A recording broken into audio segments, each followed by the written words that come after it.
Hello everyone, welcome to Flipped Academy. Flipped Academy में आपका बहुत बहुत स्वागत है। आशा करता हूँ आप सभी बहुत अच्छे होंगे। तो हमारी ये आधुनिक भारत के इतिहास की लेक्चर सीरीज चल रही है, जिसमें कि हम पढ़ रहे हैं यूरोपीय कंपनियों का आगमन। तो यूरोपीय कंपनियों के आगमन में अब तक हमने यूरोपीय कंपनियों की स्थापना और उनका आने का क्रम पढ़ लिया है। उसके बाद हमने पहली यूरोपीय कंपनी पुर्तगाली के बारे में पढ़ लिया है, फिर डच कंपनी, और अभी हम पढ़ रहे हैं ब्रिटिश कंपनी के बारे में। तो ब्रिटिश कंपनी के बारे में हमने पिछली वीडियो में देख लिया था कि किस तरह से ब्रिटिश अधिकारी, जो पहला कैप्टन विलियम था, वो कैप्टन विलियम हॉकिंस जो भारत में आया था, वो और जहांगीर के दरबार में गया था, जहांगीर से मिला था आगरा में। उसके बाद हमने देखा था कि सूरत में किस तरह से ब्रिटिशर्स ने अपनी पहली फैक्ट्री लगाई थी। तो उसके बाद हम आगे का पढ़ना शुरू करते हैं। तो चलिए स्टार्ट करते हैं। तो यूरोपीय कंपनी के आगमन में हमने ब्रिटिश कंपनी के लिए पहला पढ़ लिया था कि सूरत में पहली फैक्ट्री लगी थी, वो लगी थी 1613 में। जो प्रथम फैक्ट्री थी, प्रथम ब्रिटिश फैक्ट्री थी, ये लगी थी सूरत में। एक फैक्ट्री 1613 से पहले भी ब्रिटिशर्स की भारत में लगी थी, वो लगी थी 1611 में। पर उसको ब्रिटिशर्स की पहली भारत में ब्रिटिश कंपनी की फैक्ट्री नहीं माना जाता, क्योंकि वो एक स्थायी फैक्ट्री नहीं थी, वो अस्थायी फैक्ट्री थी। वो भी नोट कर लेते हैं हम। 1611 में प्रथम अस्थायी फैक्ट्री।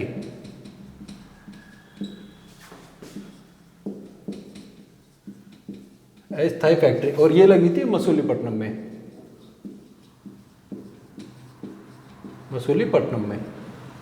तो अगर क्वेश्चन आता है कि पहली ब्रिटिशर्स की पहली अस्थायी फैक्ट्री कौन सी थी, तो हम 1611 मसूलीपट्टनम लगाएंगे। पर अगर क्वेश्चन आता है कि ब्रिटिशर्स की पहली स्थायी फैक्ट्री कौन सी थी, या फिर क्वेश्चन आता है कि ब्रिटिश कंपनी की भारत में पहली फैक्ट्री कौन सी थी, तो हम लगाएंगे सूरत, जो कि 1613 में लगी थी। तो ये हमें याद रखना है। उसके बाद 1613 के बाद 1615 में एक ब्रिटिश अधिकारी भारत में आया था, और उस अधिकारी का नाम था सर टॉमस रो।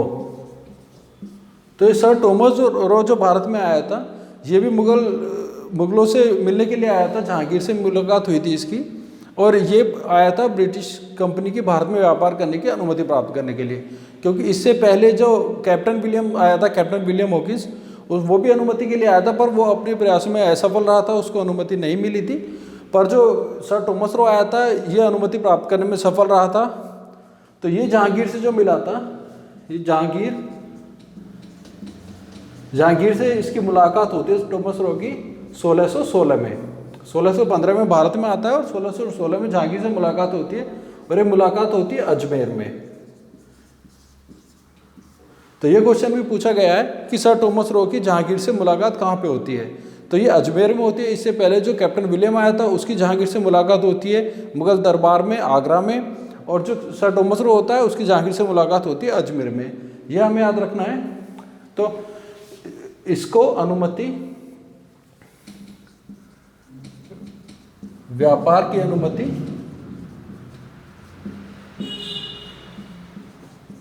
प्राप्त हो गई थी। और दूसरी इसके बारे में एक और बात याद रखनी है हमें कि सर टॉमस रो होता है, इसकी एक पुस्तक है जो कि बहुत इंपॉर्टेंट है।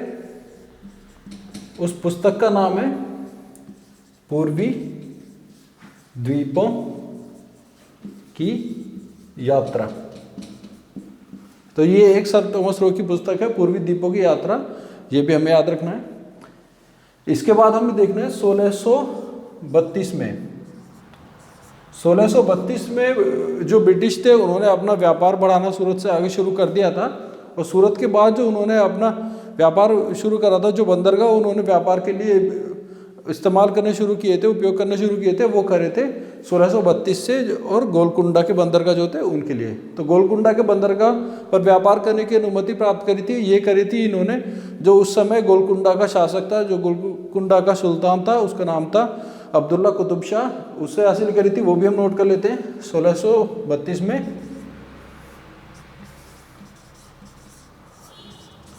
गोलकुंडा बंदरगाहों पर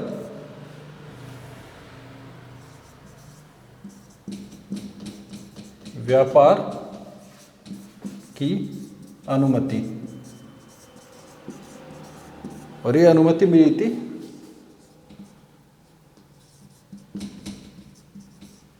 तो गोलकुंडा का शासक था, उसका नाम था अब्दुल्ला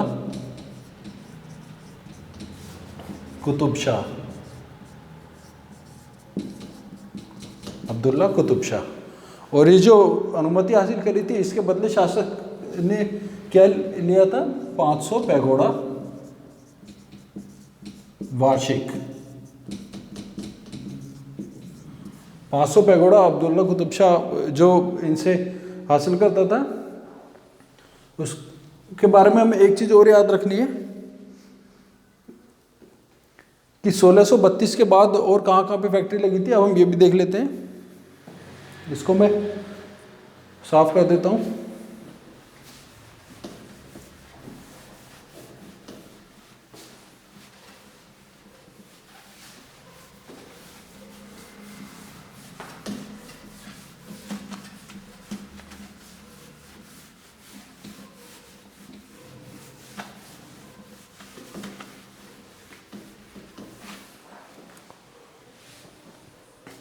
तो पहले सूरत, मसूलीपट्टनम, सूरत और फिर गोलकुंडा। गोलकुंडा के बाद जो ये तो होता है, गोलकुंडा जो है ये पश्चिमी तट पर है भारत के। और अगर भारत के पूर्वी तट की बात करें तो पूर्वी तट पे जो पहली फैक्ट्री लगी थी उसके बारे में बात करते हैं हम।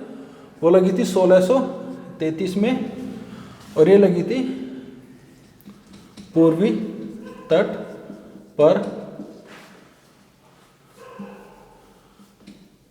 प्रथम ब्रिटिश फैक्ट्री। पूर्वी तट पर प्रथम ब्रिटिश फैक्ट्री लगी थी बालासोर और हरिपुरा में। बालासोर और हरिपुरा में पूर्वी तट पर ब्रिटिश की पहली फैक्ट्री थी। बालासोर, हरिपुरा, उड़ीसा में। ये हमें याद रखना है। इसके बाद बंगाल, इसमें उड़ीसा के बाद बंगाल में फैक्ट्री लगती है जो कि लगती है 1652 में, 1652 में। और ये लगती है हुगली में। हुगली में ब्रिटिशर्स की बंगाल की पहली फैक्ट्री है ये।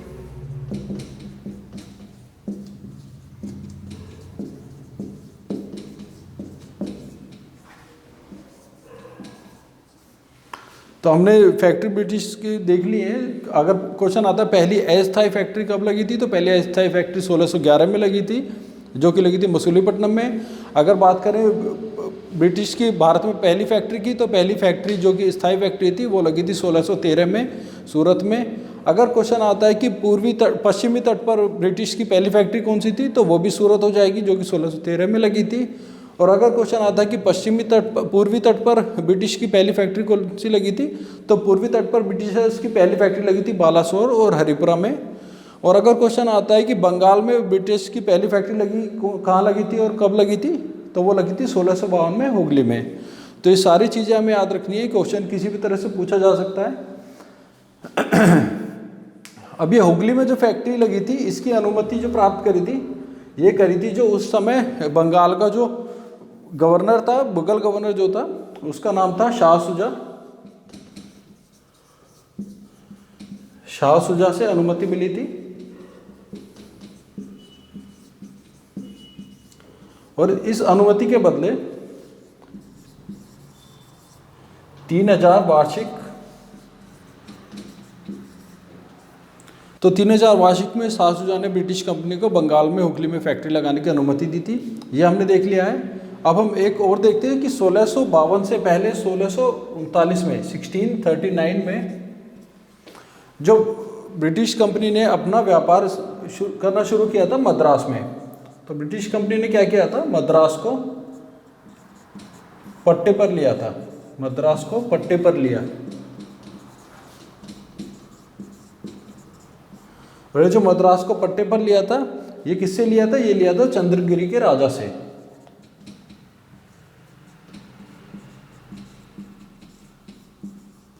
चंद्रगिरी के राजा से। चंद्रगिरी से राजा से लिया था। और जो ब्रिटिश कंपनी का उस समय गवर्नर था, उस गवर्नर का नाम था फ्रांसिस डे। फ्रांसिस डे उस गवर्नर का नाम था। और जो मद्रास में फ्रांसिस डे एक काम करता है कि वो एक फोर्ट का निर्माण कराता है। उस फोर्ट का नाम होता है Fort Saint George. Fort Saint George एक फोर्ट स्थापित कराता है फ्रांसिस डे। और ये भारत में जो ब्रिटिशर्स का प्रथम किला होता है। अगर क्वेश्चन पूछा जाता है कि भारत में ब्रिटिश कंपनी का पहला किला कौन सा है या प्रथम किला कौन सा है, तो वो होगा फोर्ट सेंट जॉर्ज, जो कि मद्रास में था और जिसको लगाने का श्रेय जाता है फ्रांसिस डे को। इसीलिए फ्रांसिस डे को मद्रास का संस्थापक भी कहा जाता है। मद्रास का संस्थापक कहा जाता है। तो मद्रास का संस्थापक हो गया फ्रांसिस डे। अब क्या होता है कि हुगली में जो पहली फैक्ट्री बंगाल में लगी थी वो हुगली में लगी थी ब्रिटिश कंपनी की। उसके बाद 2 फैक्ट्री और लगती है। एक तो लगती है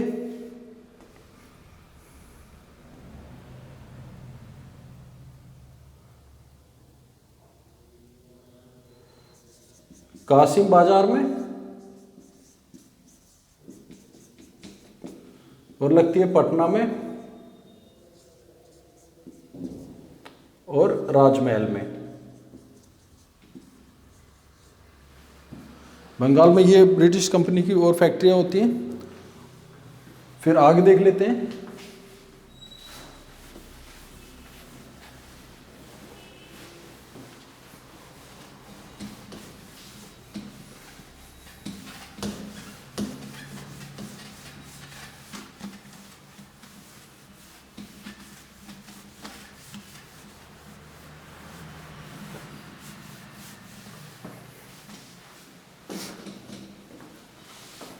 इसके बाद 1661 में क्या होता है, 1661 में जो पुर्तगाली राजकुमारी कैथरीन होती है उसका ब्रिटिश राजकुमार चार्ल्स द्वितीय से विवाह होता है, जिसमें कि बम्बई जो होता है वो पुर्तगालियों द्वारा जो ब्रिटिश चार्ल्स द्वितीय होता है उसको दहेज में दे दिया जाता है। और चार्ल्स द्वितीय क्या करता है, चार्ल्स द्वितीय ब्रिटिश कंपनी को, जो ईस्ट इंडिया कंपनी होती है, 1668 में ब्रिटिश कंपनी को 10 पाउंड वार्षिक पे वो लीज पे दे देता है व्यापार करने के लिए। तो इसको भी हम नोट कर लेते हैं। 1661 में पुर्तगाली राजकुमारी कैथरीन का वेड्स ब्रिटिश राजकुमार चार्ल्स द्वितीय, इसके साथ विवाह होता है, जिसमें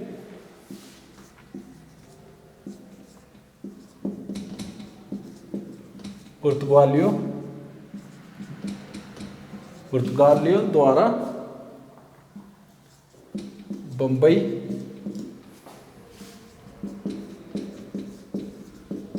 ब्रिटिश को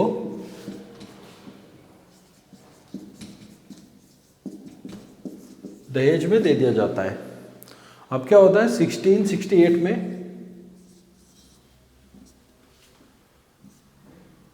$10 वार्षिक पर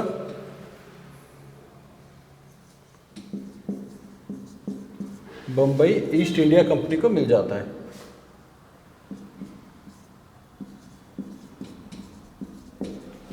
ईस्ट इंडिया कंपनी को दिया, ये किसने दिया, चार्ल्स द्वितीय ने, जो कि ब्रिटिश राजकुमारी होता है।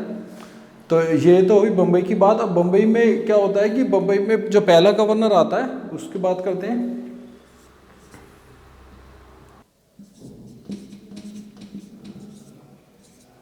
गेराल्ड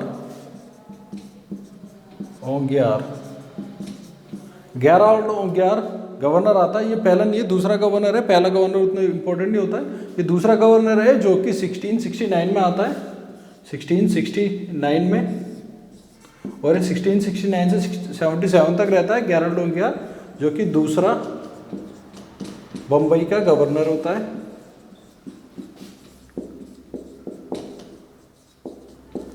अब गेराल्ड ओंगियार जो होता है इसको बम्बई का संस्थापक माना जाता है। बम्बई का संस्थापक। अब इसको बम्बई का संस्थापक क्यों माना जाता है? क्योंकि बम्बई में कुछ ऐसे काम करता है। एक तो ये बम्बई में टकसाल का निर्माण कराता है, बम्बई नगर की स्थापना कराता है,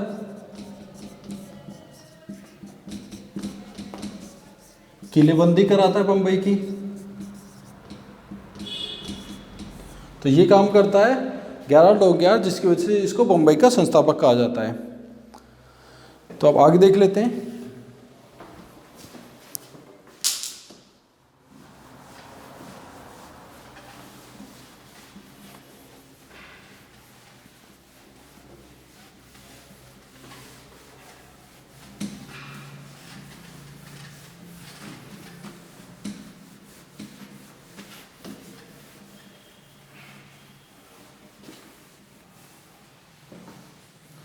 तो अब तक हमने देख लिया है कि किस तरह ब्रिटिशर्स ने पहले सूरत में अपनी फैक्ट्री लगाई, और जो पहले अस्थायी फैक्ट्री थी वो मसूलीपट्टनम में लगाई। उसके बाद उन्होंने गोलकुंडा में अपना व्यापार करना शुरू किया।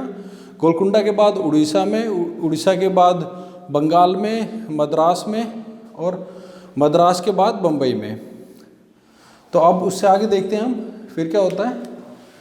तो जो पहले ब्रिटिश कंपनी का व्यापार होता है, जैसे कि वो पहले शुरू से ही व्यापार का जो उनका केंद्र होता है वो सूरत होता है, पर बम्बई के स्थापना होने के बाद, बम्बई नगर को ज़्यादा विकसित हो जाने के बाद 1687 तक जो उनका व्यापार होता है वो सूरत से स्थानांतरित होकर उनका जो केंद्र बन जाता है व्यापार का, वो बम्बई बन जाता है।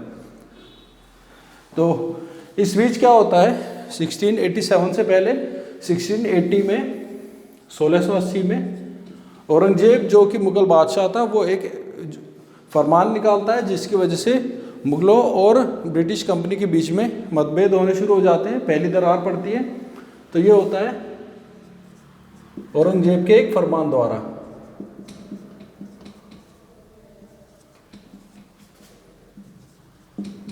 तो औरंगजेब का फरमान होता क्या है वो देख लेते हैं। तो औरंगजेब के फरमान में जो चुंगी कर होता है, चुंगी कर जो होता है वो 2% से बढ़ाकर 3.5% कर दिया जाता है। जो कि पहले 2% था चुंगी कर, वो अब बढ़ाकर 3.5% कर दिया जाता है, औरंगजेब का फरमान में होता है।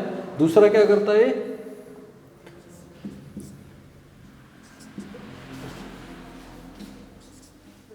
1.5 लाख मुआवजा, 1.5 लाख मुआवजा हासिल करता है। तो 1.5 लाख का मुआवजा हासिल करता है ब्रिटिश कंपनी से। तो ये होने के बाद ब्रिटिश कंपनी के और मुगलों के बीच में मतभेद होने शुरू हो जाते हैं। तो जिसकी वजह से 1686 के आते आते इतने ज़्यादा विरोध शुरू हो जाते हैं ब्रिटिश की कंपनी की तरफ से कि औरंगजेब एक निर्णय लेता है। औरंगजेब क्या करता है कि जो जितने भी ब्रिटिश कंपनी होती है, ब्रिटिश कंपनी के जो अधिकारी होते हैं उनको भारत से बाहर खदेड़ने का काम कर देता है। तो ये क्या करता है, ब्रिटिश कंपनी को बाहर खदेड़ता है। और उस समय जो कंपनी का गवर्नर होता है वो होता है सर जॉन चाइल्ड।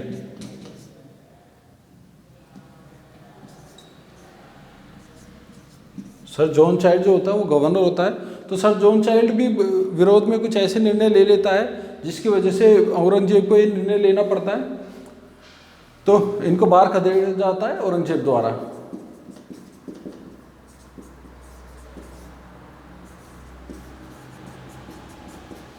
ये हमें देखना है। फिर 1686 के बाद 1690 में, 1690 में एक दूसरा ब्रिटिश अधिकारी आता है जिसका नाम होता है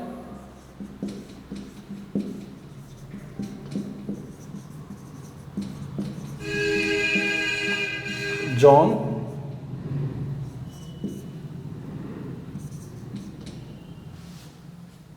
चार्नोव। जॉन चार्नोक एक दूसरा ब्रिटिश अधिकारी आता है। अब ये क्या करता है, ये 1691 में 1691 में एक फैक्ट्री लगाता है बंगाल में, और ये लगाता है सूतानदी में। सूतानदी में फैक्ट्री लगाता है, अनुमति लेके लगाता है।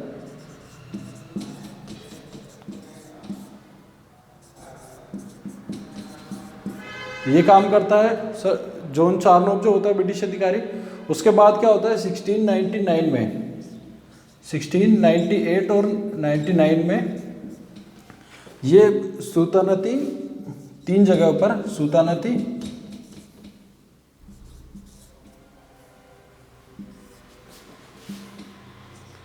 गोविंदपुर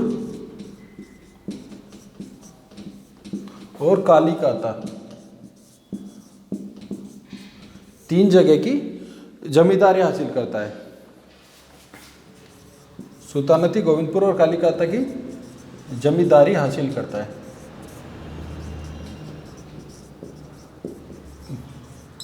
और ये करता किससे है, ये करता है जो उस समय जो गवर्नर था बंगाल में मुगलों का, उसका नाम होता है अजीमुश शान।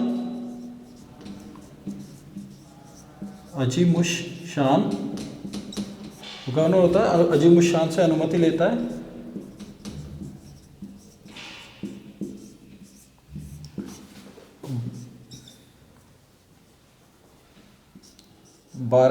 वार्षिक में 1200 रुपये वार्षिक में अजीमुश शान से सूतानदी, गोविंदपुर और कालीकाता की जमींदारी हासिल करता है। ठीक है जी। अब वो करता क्या है जॉन चार्नोक, ये सूतानदी, गोविंदपुर और कालीकाता, इन तीनों को मिलाकर कलकत्ता नगर की स्थापना करता है।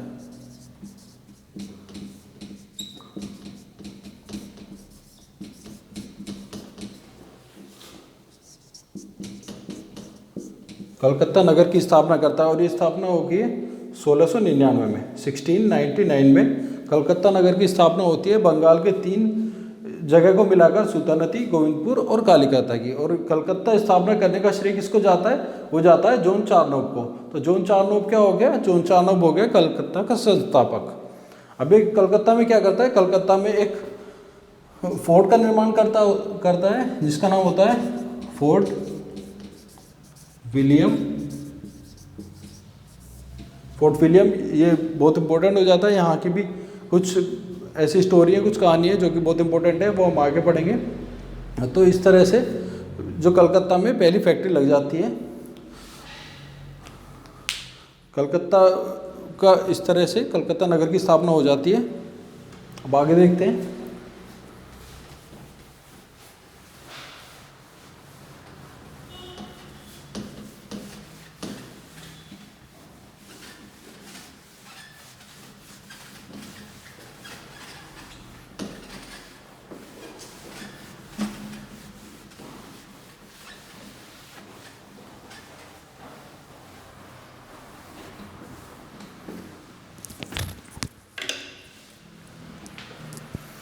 अब 1699 में 1699 में कलकत्ता की स्थापना हो गई। पर क्या होता है कि 1691 से लेकर 1698 के बीच कुछ ऐसे काम होते हैं जिसकी वजह से जो मुगलों की और जो अंग्रेज़ों के बीच की जो स्थिति होती है, जो इनके बीच के में मतभेद बढ़ते चले जाते हैं, जिसकी वजह से अंग्रेज़ों के व्यापार पर विपरीत प्रभाव पड़ता रहता है। तो होता क्या है, जैसा कि मैंने बताया था कि औरंगजेब ने एक फरमान जारी किया था जिसकी वजह से जो चुंगी कर था वो 2% से 3.5% बढ़ा दिया था और 1.5 लाख का मुआवजा भी हासिल करा था। उसके बाद से मतभेद होने शुरू हो गए थे। तो 1694 में इसी को देखते हुए जो ब्रिटिश सरकार एक निर्णय लेती है,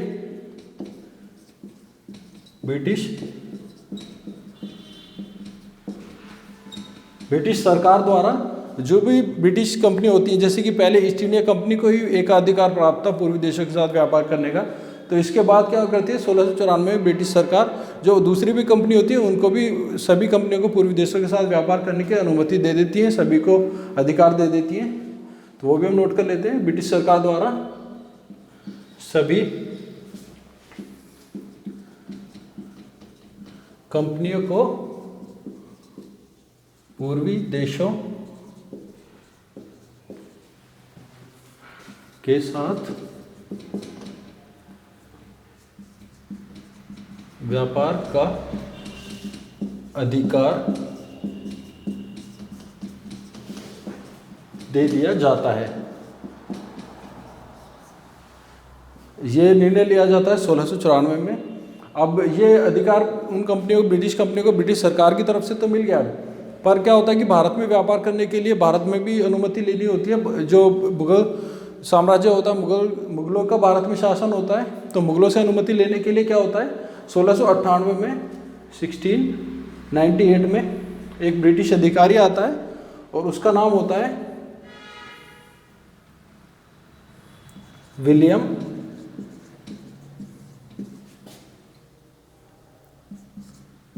नॉरिस। विलियम नॉरिस नाम का एक अधिकारी आता है और ये आता है सभी जो कंपनी होती है, उन जो कंपनी भारत में व्यापार करने के लिए इंटरेस्टेड होती हैं, उनके लिए व्यापार के अधिकार की अनुमति लेने आता है। विलियम नॉरिस व्यापार अधिकार की अनुमति प्राप्त करने के उद्देश्य से औरंगजेब के दरबार में आता है। तो विलियम नॉरिस नाम का अधिकारी, ब्रिटिश अधिकारी, औरंगजेब के दरबार में आता है। इसलिए आता है ब्रिटिश कंपनियों के भारत में, मुगल साम्राज्य में व्यापार करने की अनुमति लेने के लिए, उनके अधिकार के लिए। ठीक है जी। अब क्या होता है, औरंगजेब जिनका ब्रिटिश से पहले ही मतभेद चल रहे हैं, क्या वो अनुमति देगा? वो अनुमति नहीं देता है। वो क्या करता है, अनुमति देने से मना कर देता है। जिसके बाद क्या होता है, ब्रिटिश और मुगल साम्राज्य के बीच में और ज़्यादा परेशानियाँ और ज़्यादा मतभेद होने शुरू हो जाते हैं। तो उन्हीं के चलते 1701 में औरंगजेब एक निर्णय लेता है। औरंगजेब क्या कहता है, जितने भी भारत में यूरोपीय हैं उन सभी को गिरफ्तार करने का आदेश दे देता है। तो 1701 में औरंगजेब सभी यूरोपियों को गिरफ्तार करने का आदेश देता है। तो 1701 में औरंगजेब ने सभी को गिरफ्तार करने का आदेश दे दिए, सभी यूरोपियों को। अब उसके बाद होता क्या है, 1707 में औरंगजेब की मृत्यु हो जाती है। तो 1701 से जब ये आदेश दिए जाते हैं, उसके बाद से जो ब्रिटिश कंपनी का जो भारत में व्यापार होता है उस पर विपरीत प्रभाव पड़ने लगते हैं। वो व्यापार जो है भारत में खराब होने लग जाता है।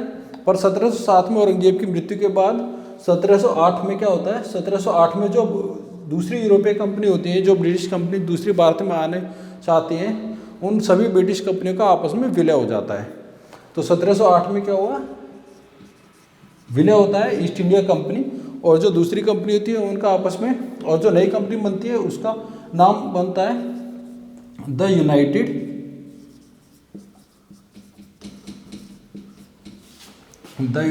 Company of merchants of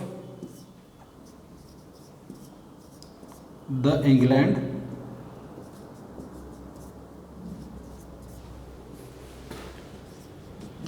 trading into the east Indies. तो विलय करने के बाद जो नई कंपनी बनती है उसका नाम होता है the United company of merchant of the England trading into the east Indies. तो ये नाम हो गया। और जो विलय होता है, इस विलय को कहा जाता है गो डॉल्फिन समझौता।